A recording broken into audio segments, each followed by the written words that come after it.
Okay, this video shows installing the Apple CarPlay or Android Auto on a 2016.5 Cx5 DIY. It worked flawlessly. Took me probably 2 hours, and I go super slow. First, I want to say you can totally do this. There's nothing overly complicated here. Just go slow. The instructions are all available online. Honestly, the hardest part was getting the dealer to update the software, which I'm going to show you how it happened with me. I called the first dealer, and he wanted to charge me $40. I wasn't totally against it, but I called the second dealer, and they said no charge. So I showed up over there, and then once I was in the store, they tried to charge me $65 for it. And I said, wait a minute. On the phone, they said nothing. And then she said, okay. And what she did was type it in there as a warranty item saying I had problems with the software. So that worked for me. Maybe it'll work for you. As soon as the software was updated, because I wasn't going to take my chance with some non-factory update on my wife's car. Just me, maybe you're brave enough. I wasn't going to do it. But once the software was good, the installation goes really easy. There's plenty of information online. I'm going to try and put together this video showing how to do it. It's not hard. If you have basic mechanical skills, you go slow, you can totally do it, save yourself a couple $100. So good luck. Okay, so got the version updated, and to check that, I come here, go over to settings, and then from settings, scroll over to the far right, system, and then scroll down, about, and version information, and there we go. This is what I had updated yesterday at the dealer. So it's 70.100. That's the latest version. Got it for free because they put it on there as a warranty issue. Said there was problems with the software operating slowly.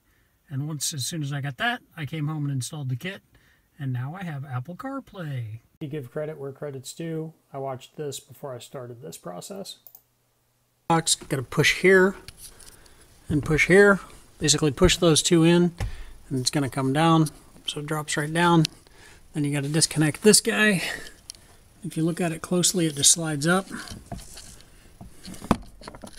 So that disconnects, and the gold box comes right off. Right there. Just off those two hinges.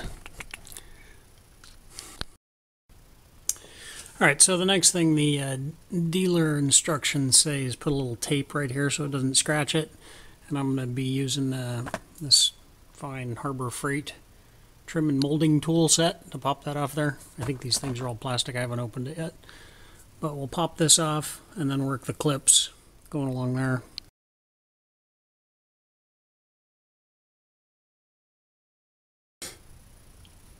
Okay, so the tape was not needed. It didn't do anything. That thing popped off pretty easy. So we got the first one. I'm just using this guy here. I'm gonna pop that. Got the second one. I'm gonna work my way across here. Can't really hold the camera and do this at the same time, but careful. Alright, so once I got over to this one, once that one popped out, this thing just kind of slid out. Just got this guy wiring. Okay, so next is the center panel, and it's supposed to just pull out. We got a pin here, pin here, pin here, pin here. So that's the order that the dealer instructions say to pull on it. I'm going to give that a shot, see how it goes.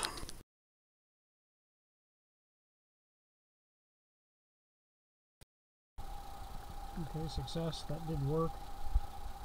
Popped out at the bottom pretty easy. The pins, the hooks at the top, those were kind of harder. But,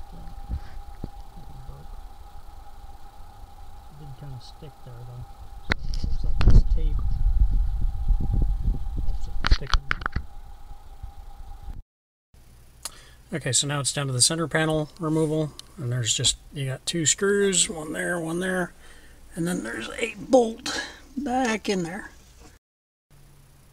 Okay, so I got the screws out, the two Phillips, and then the 10mm under there, and pulled gently, and it did not just slide out. And apparently there's 4 clips here, so it needs a little more force than just a gentle pull. So figured I'd mention that. Yeah, actually it wasn't a heck of a lot of force. Now that I was sure I wasn't going to break it, it did pop right out. You can see the clips.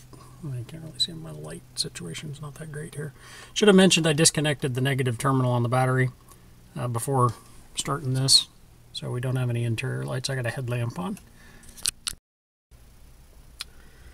Alright, so here's the wiring situation back here. I gotta pop all those guys off, and then this thing comes free. Yep, there it is. We got everything out of there. Now time to start working our way down. Okay, so next up is this side panel on the front of the console, and it actually it's just these two little clips that pop straight out. So pull on the top and pull on the bottom. And not very far, but about an inch, and then it just slides right out. There's that thing in the front. Slides in there.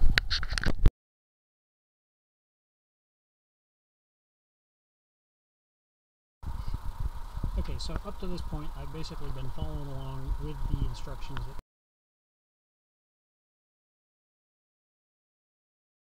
came in the kit. I didn't remove these things in the same order, but that's because I'd already watched a guy's really cool video that talked about the easy way to get that thing out without removing the entire console. And what I watched made sense to me. He drilled it out, and then somebody else made a comment, hey, you can just snap those tabs off on the back of the thing.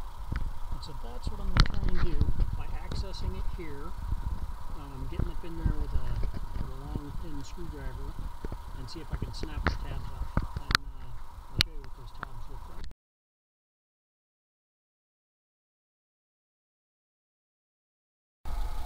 Okay, so here's the new part, here's the kit.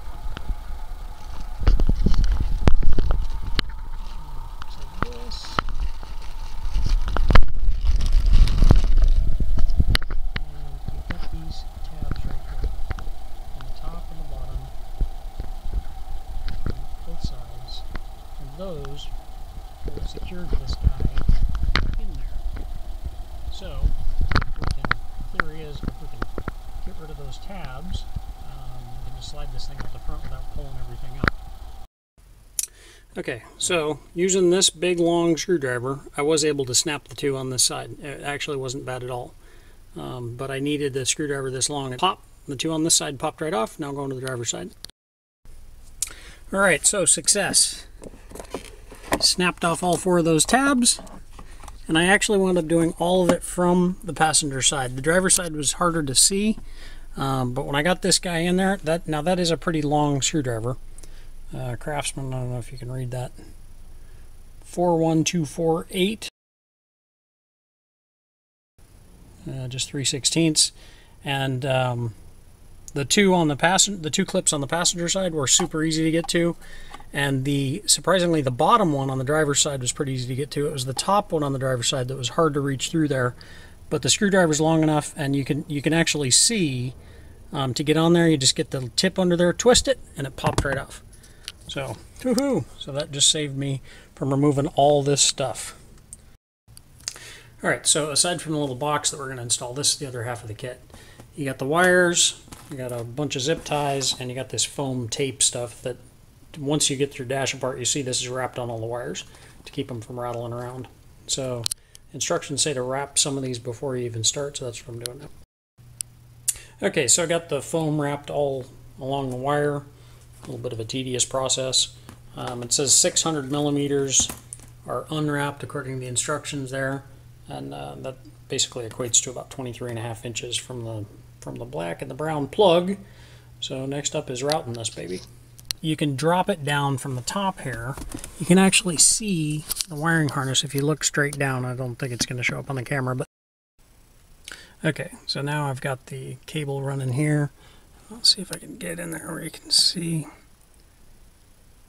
Basically, it's going right down beside the factory, and we'll pull it out the bottom, and then a bunch of slack gets kept down there. Okay, so here we got the black and the brown connector. That's the factory connector, and then the other one, the unused one, just like the directions show, you wrap it back up, wrap it with this foam tape so it doesn't rattle around on anything, and that's what we've got here in this picture. So you got the black and the brown.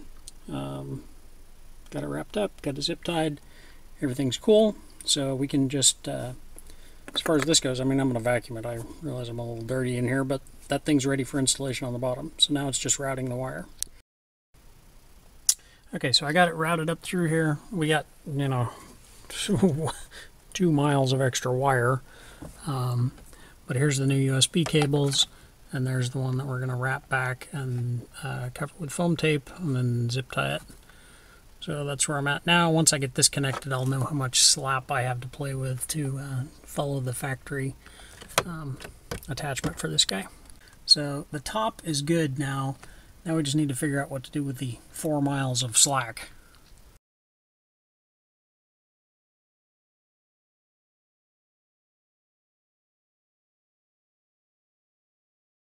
To get the Apple CarPlay to work, we have to plug it in to the jack here, so I'm going to plug my phone in. Boom, boom. There we go. We're plugged in. Come over here to apps. You'll see Apple CarPlay there. Oh, it's going through.